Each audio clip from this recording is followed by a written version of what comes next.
As we continue with the midterm budget build-up. For this, I'm joined in the studio by Mr. Ndumiso Hadebe, Economist at KH Research Equity Partners. Mr. Hadebe, good to have you with us today. Thank you very much for having me. So for the layman, the non-economist, average South African, what does this midterm budget policy statement aim to do? What should be the expectations? And perhaps how does it differ from the budget in February? So the medium-term budget policy statement is in essence a framework and a plan that government sets out in terms of how they would allocate the financial resources that the country has over a 3-year period.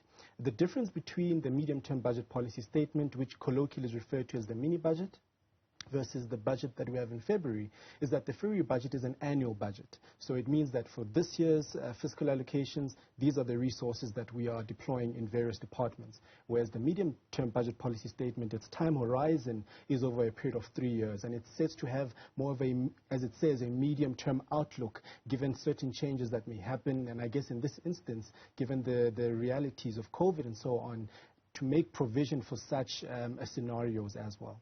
That being said, what do you believe are some of the key issues that will be touched on in the mini-budget?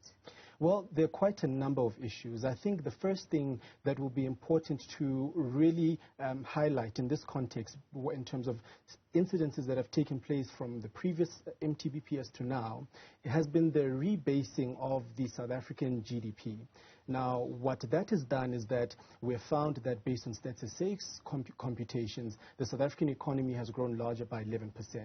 Now, oftentimes when we're citing the mini-budget or being the budget in Feb, we often talk about the debt to GDP ratios and how high they are.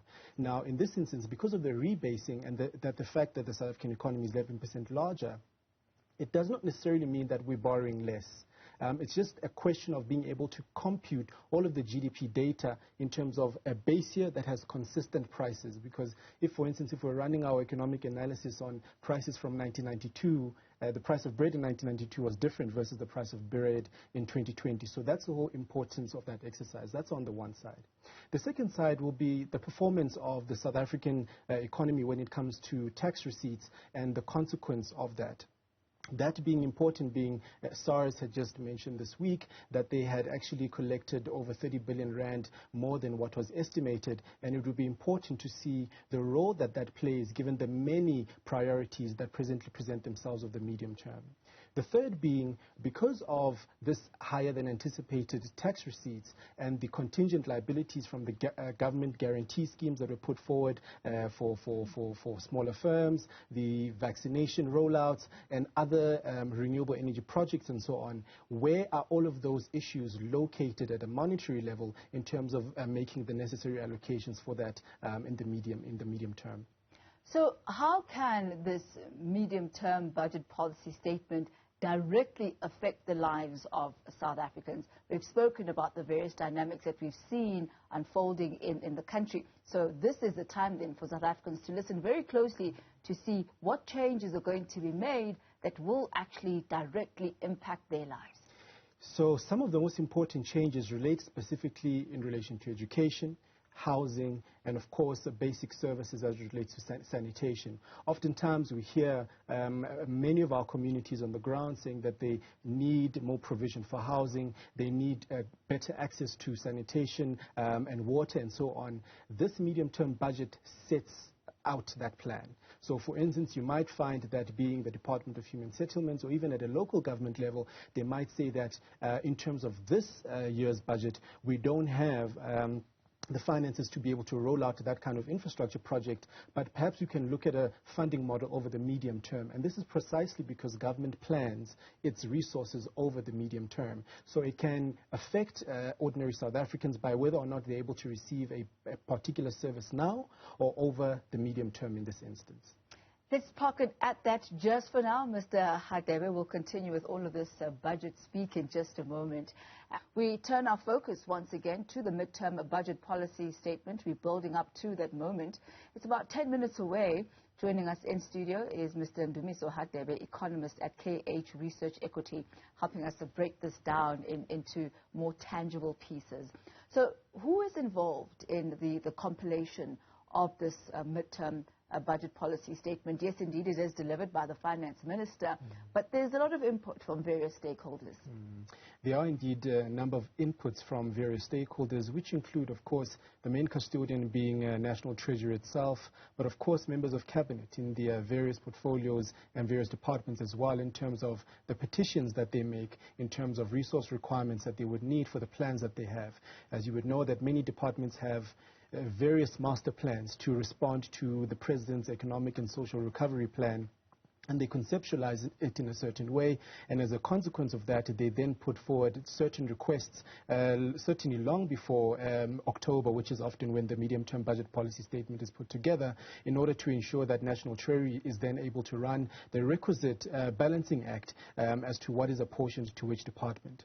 Of course, we'd also know that there are instances when no spending actually happens in certain instances, and that those monies are then returned back to National Treasury, and then a reprioritization is done to really determine whether that department that underspent, was it underspending as a result of having no programs at all, or was it underspending because of some other issues that may have been cited by them. And then that reprioritization then happens, and National Treasury has the responsibility to do the very difficult task of really balancing all of these competing interests in order to respond to the growing need for reform and for growth going forward. State-owned entities continue to be a drain on the fiscus. We just heard Andre de Ruyter saying that Eskom needs more billions of rands. Is that likely to figure in the midterm budget policy statement later today? I think it's likely to be highlighted in terms of the apportioning when it comes to state-owned enterprises, and I think Eskom is certainly the biggest of the ones that are certainly presenting challenges for South Africa from a fiscal policy point of view. But in terms of details, we would anticipate those details in the February budget, as that would deal with real practical allocations for that specific annual presentation. But in terms of the medium-term budget policy statement, we would then anticipate what is then the strategic intent around resource allocation where state-owned enterprises are concerned. And of course, an issue that is often raised, which is the debt question. Because even from the previous budget policy statement, rising debt was the fastest expenditure item in our budget. And of all of the items that we have following education and health, it was the third highest allocation. So interest spending is the third largest budget item, and it's been one of the main issues where it has been located in a debate that is twofold. One, which is to say that these budgets are typically austerical in nature, and another debate that says it's not necessarily austerity, as it were. And it's primarily because of this debt question and what happens on the ground when there is a lack of resource allocation for public servants who are offering services on the front lines, and hence very contentious issues such as the public sector wage bill also comes to the fore. And when we look at an issue such as the public sector wage bill, when we double click on it, we find that a lot of the allocation or the fat where remuneration is concerned is certainly at the top. And you find a shortage when it comes to the headcount of people who are offering services on the ground. Now, how to resolve that question is part of National Treasury's difficult task, because you also have the role players such as trade unions who also are representing their members in terms of what is a sustainable path to do so. On the other end, you also don't want to not attract good talent at that level. So how then do we ensure that you also have the best personnel in the public service to render service to the public? So those are some of the issues that are contentious, that although it's a budget question, but it's also a fairness and equity question as well, which makes it quite a very difficult task to undertake. Talk to us about the mechanics of the midterm budget policy statement, from the pronouncements of the changes that are to be made to the implementation. What is the turnaround time that South Africans can actually expect an inflow or perhaps a reduction based on what the minister is going to announce?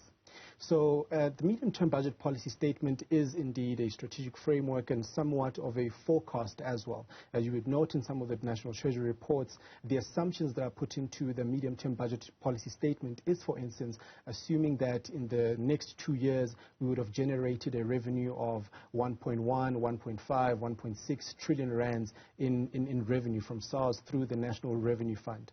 And what is then done is that the allocations or the receipt of those funds from the various departments are typically then received from the first, when the financial year of government then commences, which is on the 1st of April, and that resource allocation then starts from there in terms of the resources that have been deployed from an annual basis in a particular year. However, the medium-term framework is set in this moment right now in terms of, for instance, if we're saying we're allocating 10 rands to education over 3 years, what the medium-term budget policy statement then does is that of that 10 rand, 4 rand will be in the first year, 3 rand will be in the second year, 3 rand will be in the following year. So it creates that framework in order to ensure that the disbursement of resources are used accordingly, but also to also manage the debt situation. One of the things that South Africa has done quite well is in limiting the foreign denominated debt that we incur on a year-to-year basis, and that is typically limited to 10%. So as to ensure that when, for instance, the South African rand versus the dollar depreciates, we're no longer finding ourselves having to pay a multiple of what was received in loans as a consequence of that, and to ensure that most of the debt is in rand-denominated debt in that instance. As far as austerity measures are concerned, should we be expecting a continuation of austerity measures or a bit more flexibility as far as the rands that will be circulating and spent? Well, the main language that has been used consistently has been around fiscal consolidation. And fiscal consolidation does certainly is associated with certain cuts in specific areas, which again are the contentious areas in terms of what happens when it comes to education, what happens when it comes to policing. We saw even in the July riots, the under-resource of policing was a direct consequence of this particular process that is undertaken in the medium-term budget policy statement and in the budget in Feb. Ndumiso Hadebe, economist at KH Research Equity Partners, thank you very much for that. Certainly a great breaking down of what to be expecting.